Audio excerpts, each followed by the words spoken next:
Good morning students. आज हम class 8 की साइंस की चैप्टर 7 को रीड करेंगे। टॉपिक है आपका स्टार्स एंड सोलर सिस्टम, यानी कि तारे और आपका सौर मंडल। ठीक है, तो आपका स्टार्ट होता है यहाँ से। Paheli and Fujo visited their grandparents village during the summer break. वो गर्मियों की छुट्टी में, जब गर्मियों में छुट्टी पड़ती है तो एक ब्रेक सही मिलता है आपको। वो कहाँ गए थे? अपने ग्रैंड पेरेंट्स यानी कि दादा दादी जी के साथ गए थे उनके गांव घूमने। ठीक है, after dinner they went on the roof of the house. जब उन्होंने खाना खा लिया, डिनर कर लिया, उसके बाद वो कहाँ आ गए? छत के ऊपर आ गए घर की। It was a clear cloudless night. उस दिन क्या था? पूरी रात में, जो रात हो रही थी उसमें बादल एकदम साफ थे।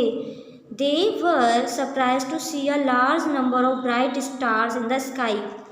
वो जब उनको देख रहे थे तारों को, तो क्या हो गया? आश्चर्यचकित हो गए उन सब तारों को देखकर, क्योंकि उस टाइम उस आसमान में बहुत सारे तारे थे। They had never seen such a beautiful seen in their cities. वो कह रहे थे कि हमने आज तक सिटीज़ में यानी कि शहरों में ऐसा सीन कभी नहीं देखा। पहेली wondered why the village the sky was so different so the night sky in big cities। पहेली बोली कि ऐसा गांव में क्यों दिख रहा है इतना सुंदर आसमान, जबकि बड़े बड़े शहरों में इतना सुंदर आसमान दिखता ही नहीं है। Her grandfather explained that due to bright light. उनके जो ग्रैंडफादर थे, दादाजी थे, उन्होंने उनको एक्सप्लेन किया, बताया इस चमकती लाइट के बारे में कि smoke and dust the sky in big cities is really clear. जो वो धुआं होता है, धूल होती है, बिग सिटीज़ में ज़्यादा होती है, बड़े बड़े शहरों में, तो उससे क्या होता है? जो आसमान में धूल मिट्टी हमें दिखने लग जाती है। Night sky watching can be a fasting experience at a place where there are no bright lights and the atmosphere is clear। तो क्या होता है? गांव में क्या होता है? गांव में इतनी सारी ट्रैफिक नहीं होते हैं, तो धुआं भी नहीं होगा, ना डस्ट उड़ेगी, तो हमें आसमान साफ दिखेगा। Look the sky on a dark clear night. जब आप उसको देखोगे आसमान को, तो कैसा दिखेगा? एकदम गहरा और एकदम रात सी दिखेगी। You see the entire sky dotted with countless stars, some bright and some not so bright. उसमें अनगिनत तारे होते हैं, कुछ चमकीले होते हैं तो कुछ चमकीले नहीं होते हैं। Observe them carefully, do all of them appear to twinkle. और ट्विंकल यानी कि टिमटिमाते भी हैं। Do find any star like object which does no twinkle. कुछ ऐसे भी होते हैं जो नहीं टिमटिमाते हैं। The object which do not twinkle are planet. तो वो प्लैनेट नहीं होते। आप सोचते हो कि ये ना जो ट्विंकल्स होते हैं यानी तारे होते हैं जो टिमटिमाते नहीं, वो प्लैनेट नहीं, वो प्लैनेट नहीं होते। बहुत से तारे होते हैं टिमटिमाते हैं, बहुत से नहीं टिमटिमाते हैं। The moon is the brightest object in the night sky. जो चांद होता है वो सबसे बड़ा, एक तरीके से मान लीजिए स्टार होता है, सबसे ज़्यादा चमकता है वो पूरी रात में। The star, the planets, the moon and the many other object in the sky are called celestial object. दिव्य वस्तु कौन सी होती है? देखो, जहाँ पे तारे होते हैं, अलग अलग ग्रह होते हैं, चांद होते हैं, और भी सारे कई ऑब्जेक्ट यानी कि कई चीज़ें होती हैं, उनको क्या बोलते हैं? उसको दिव्य वस्तु कही जाती हैं। एक्टिविटी है आपकी द मून। देखो, द मून है यानी कि चांद।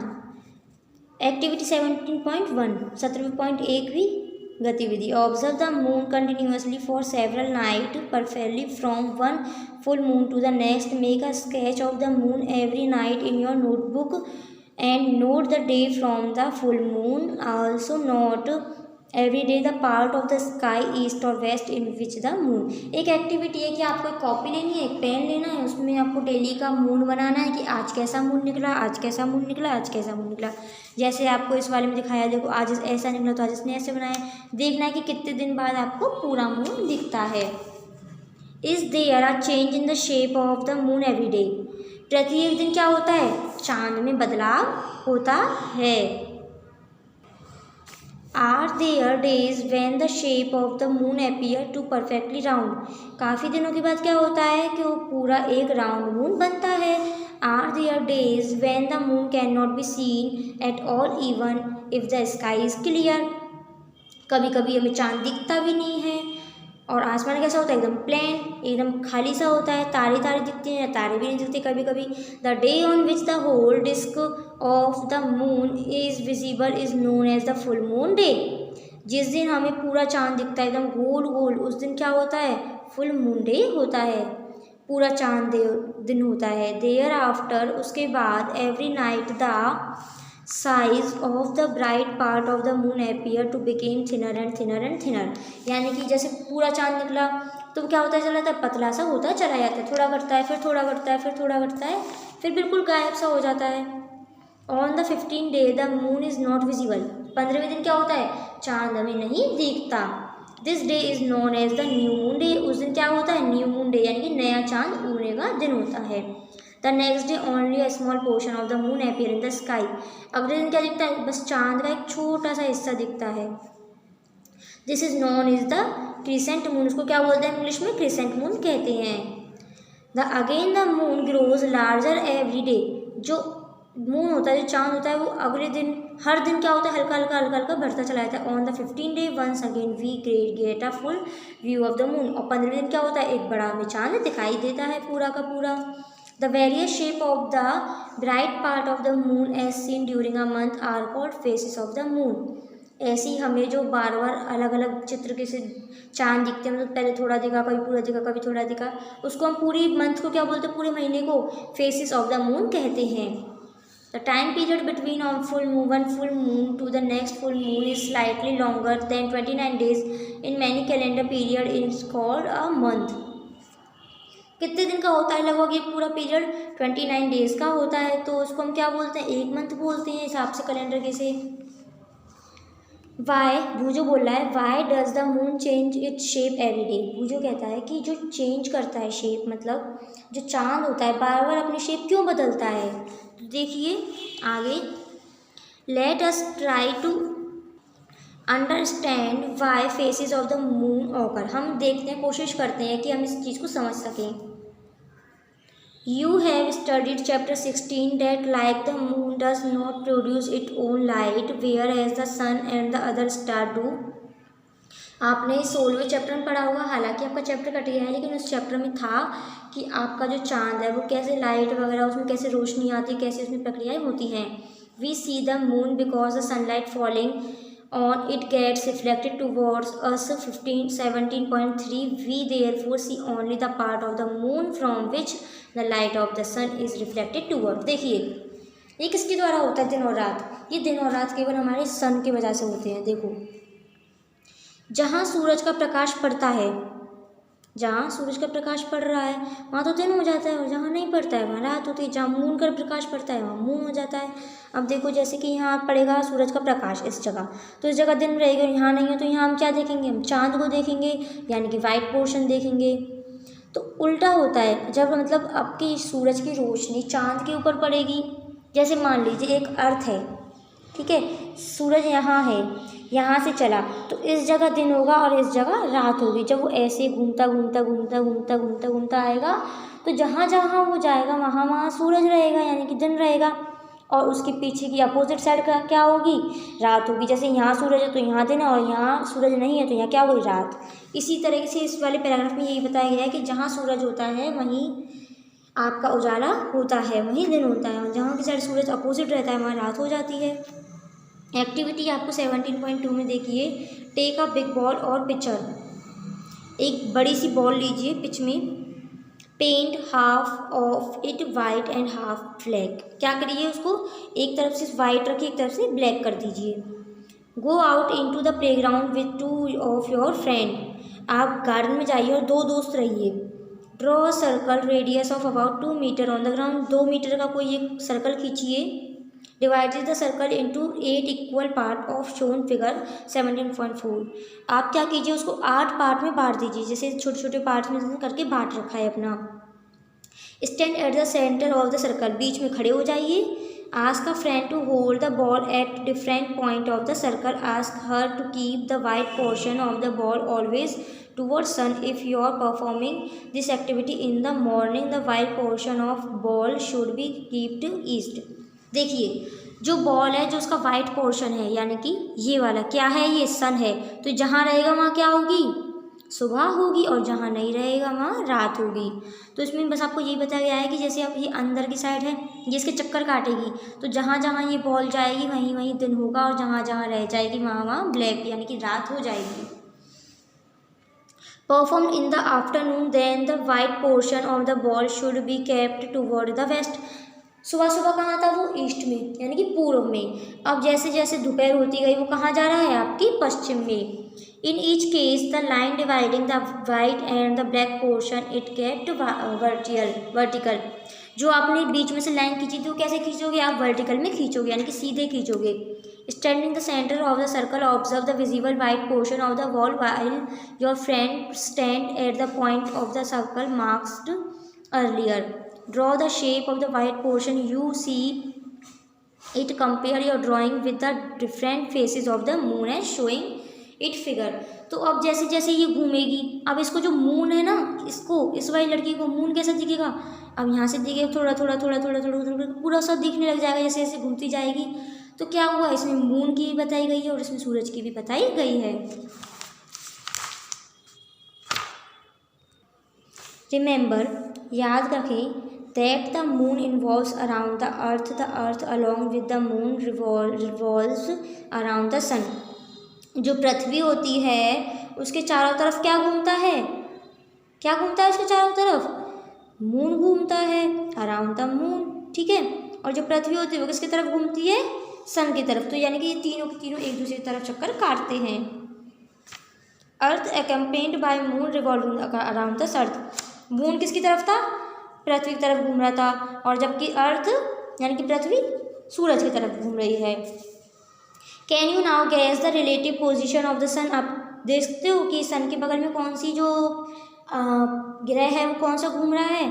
तो moon and the earth one day of the full moon and on the day of the new moon sketch these portions in your notebook. आप क्या कीजिए कि अपनी नोटबुक में पोर्शन बनाइए, एक पार्ट लीजिए जिसमें आप न्यू मून से लेकर के फुल मून तक की पिक्चर्स बनाएं। In which part of the sky would you look for the full moon. आपको कौन सी तरफ यानी कि ईस्ट में, वेस्ट में, नॉर्थ में, साउथ में, कौन सी तरफ आपको बादल में आपको पूरा चांद दिखता है? The size of illuminated part of the moon visible from the earth increases each day after the new moon day.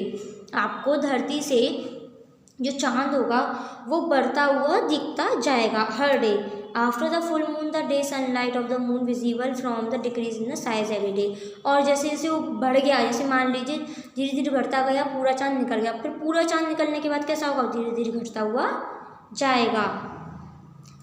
पहेली कह रही है, I have here that never see the back side of the moon from the earth is true.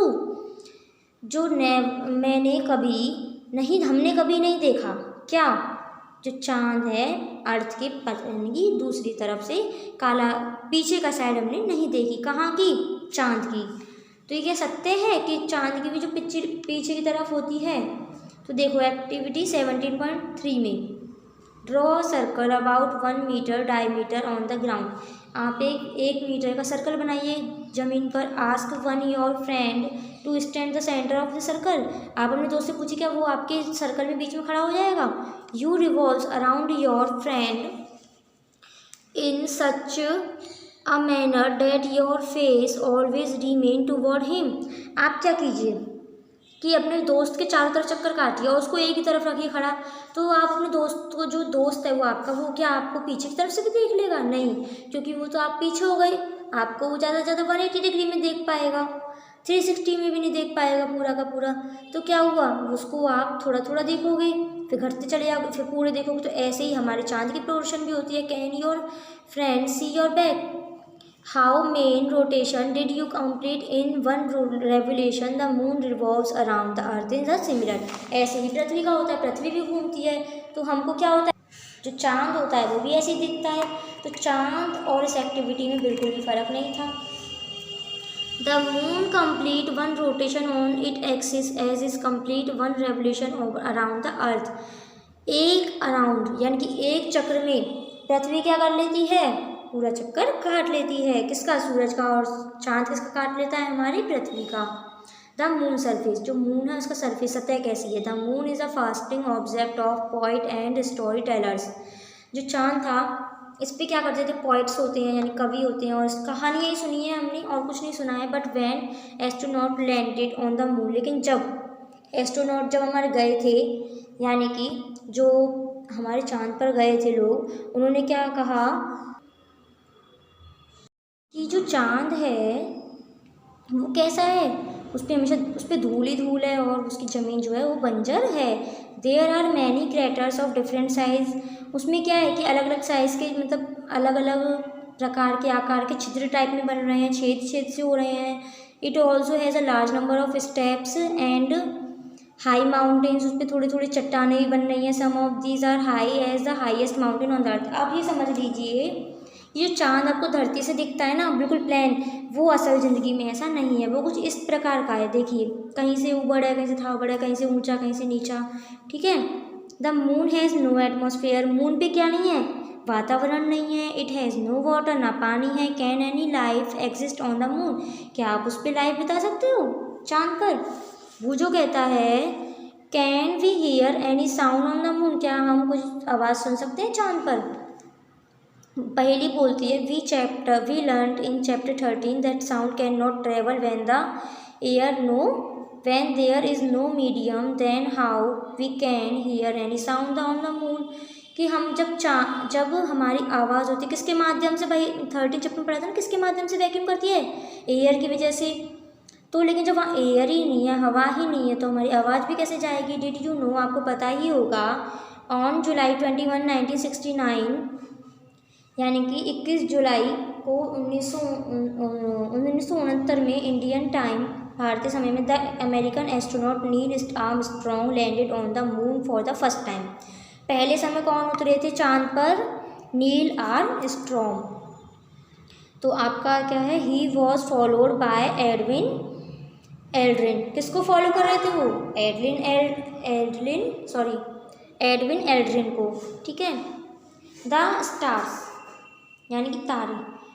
What other object do you see in the night sky, आपको क्या क्या और दिखता है रात में, क्या क्या आपको ऑब्जेक्ट्स दिखती हैं, क्या क्या चीज़ें दिखती हैं। There is a large number of stars in sky, आपको बहुत सारी संख्या में क्या दिखते हैं, तारे दिखते हैं। Observe carefully on a dark night and from a place away big city.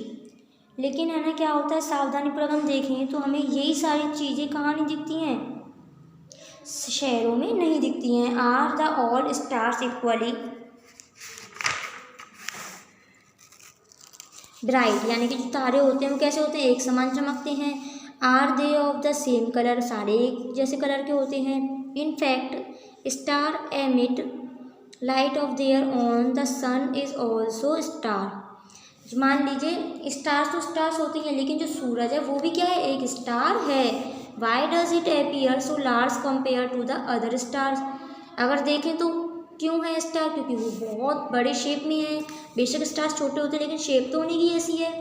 Which appear bigger a football place near you, और a football place the distance of 100 metres. आप जैसे मान लीजिए एक फुटबॉल है आपके बगल में रखी है और एक फुटबॉल आपके 1000 मीटर दूरी की पे रखी है, तो the star are million of times farther away than the sun. ऐसे ही सन है, आपके तारे जो हैं थोड़े पास हैं लेकिन सन कहाँ है, थोड़ा दूर है। Therefore are the stars appear to us like point। देखिए द सन इज नियरली 150,000,000, तो कितनी दूरी पे हमारे, 1,50,00,000 की दूरी पे, यहाँ से 1,50,00,000 किलोमीटर की दूरी पे हमारा यहाँ से है। तो 150 मिलियन किलोमीटर यानी कितना हो गया, 150 अरब, 150 अरब दूर है कहाँ से, पृथ्वी से, सूरज। The next nearest star is Alpha Centauri, it is at a distance of, अब देखिए पास कौन सा है, ये कितनी पास है हमारे, 40,000,000,000,000,000 किलोमीटर फ्रॉम द अर्थ, ठीक है। Can you read this distance kilometre confidently, come stars are even further away, क्या आप इसको किलोमीटर्स में पढ़ सकते हो, नहीं। Such large distance are express in another unit as known as light year, इसको हम क्या बोलते हैं, लाइट ईयर भी कहते हैं। It is the distance travelled by light in 1 year. कितना डिस्टेंस करती है ये एक साल, उसमें एक साल में light. Remember that the speed of light is about 30,000। तो कितना करती है, 30,000 करती है किलोमीटर पर सेकेंड, यानी कि एक सेकेंड में 30,000 किलोमीटर करती है। Thus the distance of sun from the earth may be said to be about 8 light minute.